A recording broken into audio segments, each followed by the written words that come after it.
चलिए देखिए, हम बात करते हैं बेटा आज इम्यूनोलॉजी के बारे में। इम्यूनोलॉजी एक चैप्टर है आपके बायोलॉजी का, जिसमें हमने बात क्या करना है कि इम्यूनोलॉजी होती क्या है और इम्यूनोलॉजी के अंतर्गत हम पढ़ते क्या है। इम्यूनोलॉजी हमारे बायोलॉजी का एक वह ब्रांच है जिसके अंतर्गत हम मेडिसिन और बायोलॉजी के कंसल्टेंट्स को पढ़ते हैं या उनके संबंधों को पढ़ते हैं जो हमारे इम्यूनिटी को डायरेक्टली या इनडायरेक्टली बढ़ाती है या घटाती है, उनके बारे में हम जानते हैं। तो हम कह सकते हैं कि the branch of medicine and biology consulted with the immunity. Okay, आगे बात कर सकते हैं कि ये immunology study of defence system और कह सकते हैं इम्यून सिस्टम।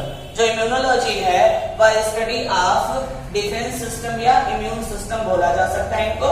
या हम और कुछ बातें अगर कहना चाहें तो इम्यूनोलॉजी के अंतर्गत हम एंटीबॉडी के बारे में पढ़ते हैं, एंटीजन के बारे में पढ़ते हैं, इम्यून रिस्पॉन्स के बारे में पढ़ते हैं, इम्यूनिटी के बारे में पढ़ते हैं, ठीक है ना, इम्यून ऑर्गन के बारे में पढ़ते हैं। इन सब चीजों के बारे में हम इम्यूनोलॉजी के अंतर्गत पढ़ते हैं। एक साइंटिस्ट हैं जिनको इम्यून सिस्टम से जोड़ा जाता है, जिनका नाम है लुईस पास्चर। लुईस पास्चर ने इंट्रोड्यूस किया था इम्यूनोलॉजी को। और एक और साइंटिस्ट है जिनको हम लोग फादर ऑफ इम्यूनोलॉजी के तरह से भी देखते हैं, जिनका नाम है एडवर्ड जेनर। इन्होंने इंट्रोड्यूस किया था एक वैक्सीन स्मॉल पॉक्स के लिए, ठीक है ना। सो इनको हम लोग फादर ऑफ इम्यूनोलॉजी कहा जा सकता है या कहा जाता है। हम बात करते हैं इम्यूनोलॉजी में एक मोस्ट इंपॉर्टेंट टॉपिक जिसका नाम है एंटीबॉडी। एंटीबॉडी को हम लोग इम्यूनोग्लोबुलिन भी कहते हैं और इसको इंडिकेट करते हैं आईजी से, इम्यूनोग्लोबुलिन।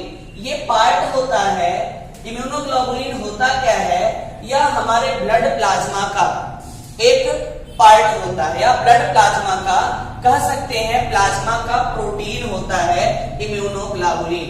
ग्लोबुलिन प्रोटीन होते हैं हमारे ब्लड प्लाज्मा में, जो अल्फा ग्लोबुलिन, बीटा ग्लोबुलिन और गामा ग्लोबुलिन के फॉर्म में डिफरेंशिएटेड होते हैं।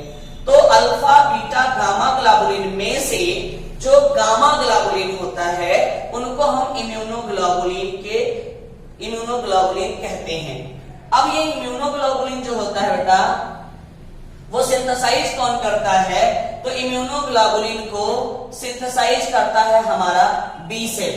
सो देखिएगा टर्म लिखा गया है, the antibody made up of glycoprotein which are synthesized by B cell. अब इम्यूनोग्लोबुलिन को जो अगर आगे देखते हैं उनका शेप कैसा होता है, तो इनका शेप जो होगा वो वाई शेप होगा।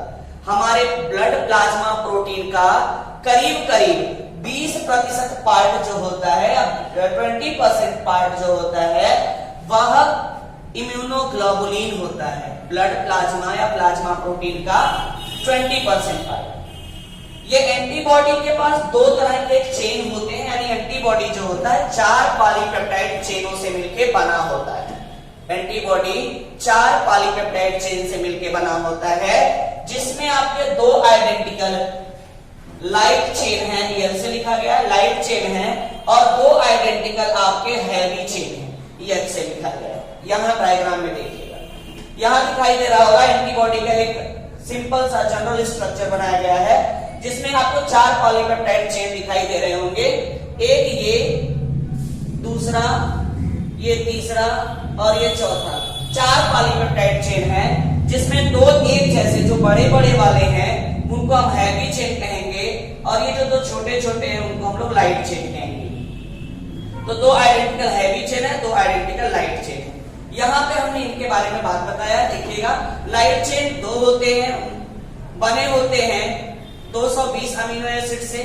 मॉलिक्यूलर वेट इनका होता है 25 किलो डाल्टन। इनके पास 2 रीजन होते हैं, कांस्टेंट रीजन होता है, वेरिएबल रीजन होता है।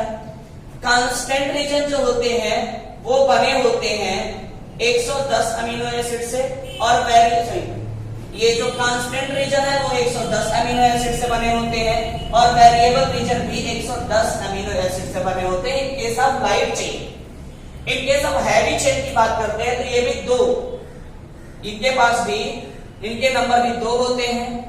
ये 240 amino acid, sorry 440 amino acid से मिलकर बने होते हैं।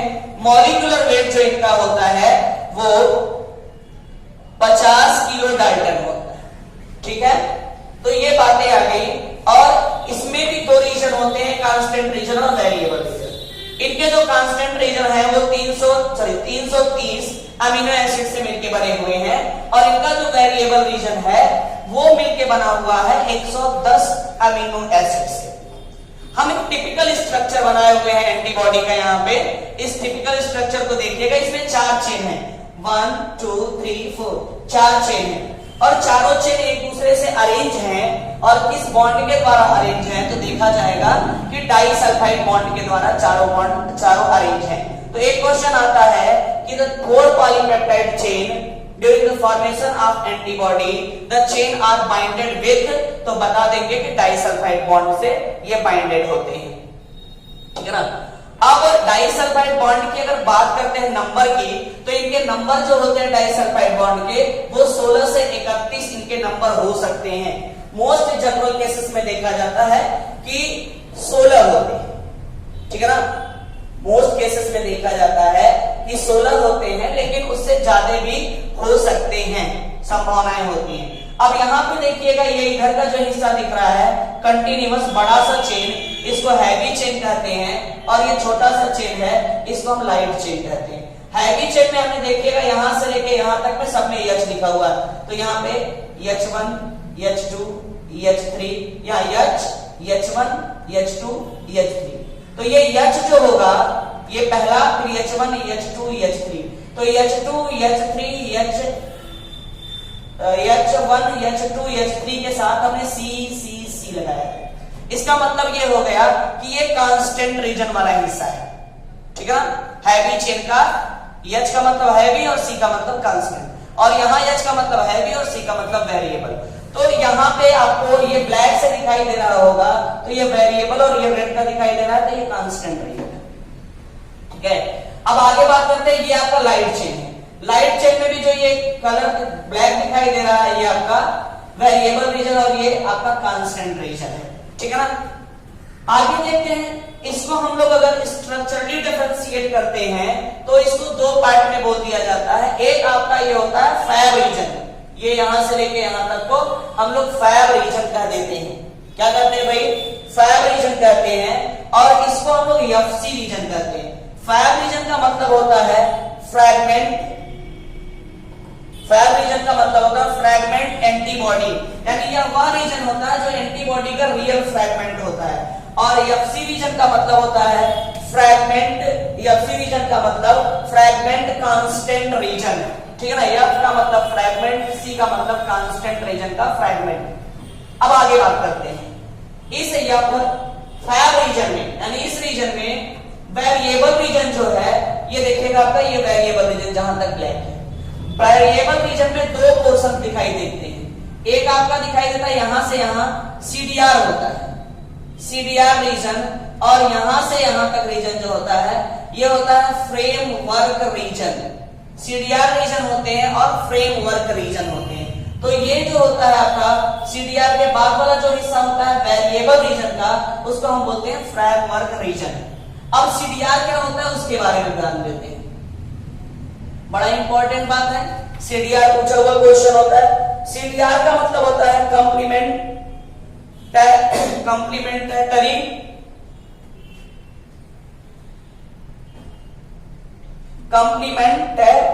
कहते हैं इसको, कंप्लीमेंटरिटी डिटरमाइनिंग रीजन, कंप्लीमेंटरिटी डिटरमाइनिंग रीजन कहा जाता है, ठीक है ना। ये आपके सीडीआर होते हैं, और जो सीडीआर होते हैं वही एंटीजन बाइंडिंग साइट बनाते हैं। सीडीआर ही एंटीजन बाइंडिंग साइट बनाते हैं। क्वेश्चन पूछा हुआ है यहाँ पे कि सीडीआर में कौन सा सीडीआर मोस्ट वेरिएबल होता है, 1 2 3। तो 3 जो सीडीआर होगा वो मोस्ट वेरिएबल रीजन होता है। जैसे मान लीजिए ये आपका एंटीबॉडी है ऐसे, ठीक है ना, ये आपका कांस्टेंट रीजन, ये कांस्टेंट रीजन, ये आपका वेरिएबल रीजन। तो वेरिएबल रीजन में अगर ये देखेंगे तो सब ये मान लीजिए CDR first, CDR second, CDR third. तो सीडीआर फर्स्ट किसी चीज को उठाना या पकड़ना है तो आप किस सीडीआर से पकड़ते हैं, फर्स्ट से, सेकंड से कि थर्ड से? हम लोग जनरली कोशिश ये है, ऊपर वाला सीडीआर थर्ड होता है और किसी चीज को पकड़ना होता है तो हम सीडीआर थर्ड से ही पकड़ते हैं। तो सीडीआर थर्ड जो होता है वो मोस्ट वेरिएबल होता है। तो एक एंटीबॉडी में या टिपिकल एंटीबॉडी में कितने सीडीआर हो सकते हैं? तो 3 सीडीआर इधर होते हैं, 3 सीडीआर इधर होते हैं, 3 सीडीआर इधर होते हैं, 3 सीडीआर इधर होते हैं, यानी कुल मिला के टिपिकल एंटीबॉडी में 12 सीडीआर होते हैं। ठीक है, तो हम इतनी बातें करते हैं और इसके बाद एक और बात कर लेते हैं। यहां पे हम नीचे की तरफ देखेंगे तो सी दिखाया जा रहा है, इसका मतलब होता है क्या? इसका मतलब होता है पेप्टाइड बॉन्ड, पेप्टाइड चेन है ये, तो ये होगा कार्बोक्सिलिक ग्रुप टर्मिनल। और यहाँ यन दिखाई दे रहा है तो इसका मतलब होता है एमीन ग्रुप टर्मिनल, यन टर्मिनल, सी टर्मिनल इनको हम कहते हैं। तो कार्बोक्सिलिक ग्रुप टर्मिनल और सी टर्मिनल यानी कार्बोक्सिलिक ग्रुप टर्मिनल और एमीन ग्रुप टर्मिनल के नाम से इनको हम जानते हैं। इनमें और भी बहुत सारी चीजें हैं जो हमको जानना है। टाइप ऑफ डाइसल्फाइड बॉन्ड के बारे में जानना है, ठीक है, एंटीबॉडी के अंदर क्लासिफिकेशन के बारे में हमको जानना है, पैराटोप के बारे में जानना है, ठीक, हिंग रीजन, हिंग ज्वाइंट के बारे में जानना है, इसमें एल्बो रीजन होते हैं उनके बारे में जानना है कि एल्बो रीजन क्या है, ठीक, इनके वर्क के बारे में जानना है और भी बहुत सारी चीजें कि इम्यूनोग्लोबुलिन के जो टाइप्स होते हैं, जैसे आईजीए है, आईजीडी है, आईजीजी है, आईजीएम है, ये हैं क्या, इनके स्ट्रक्चर कैसे होते हैं, बनने में कितने समय लगते हैं, इन सब सारी चीजों को और उनको ये बात हम क्यों बोलते हैं, आईजीए को आईजीए क्यों बोलते हैं, आईजीडी को आईजीडी क्यों बोलते हैं, इन सारी चीजों के बारे में हम लोग जानेंगे अगले क्लास में। और भी बहुत सारी चीजें हैं इनमें जो एंटीबॉडी से संबंधित है उनको भी जानेंगे।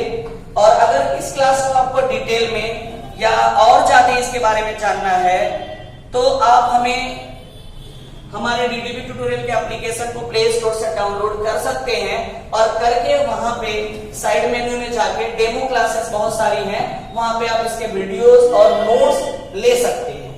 ओके, ठीक है, धन्यवाद। और अगर समझ में आया हो तो इसको लाइक और शेयर करिएगा, चैनल को सब्सक्राइब करिएगा, बेल आइकन दबाइएगा, जिससे और भी अगर कोई वीडियो आते रहेंगे तो आपको मिलते रहेंगे। Thank you.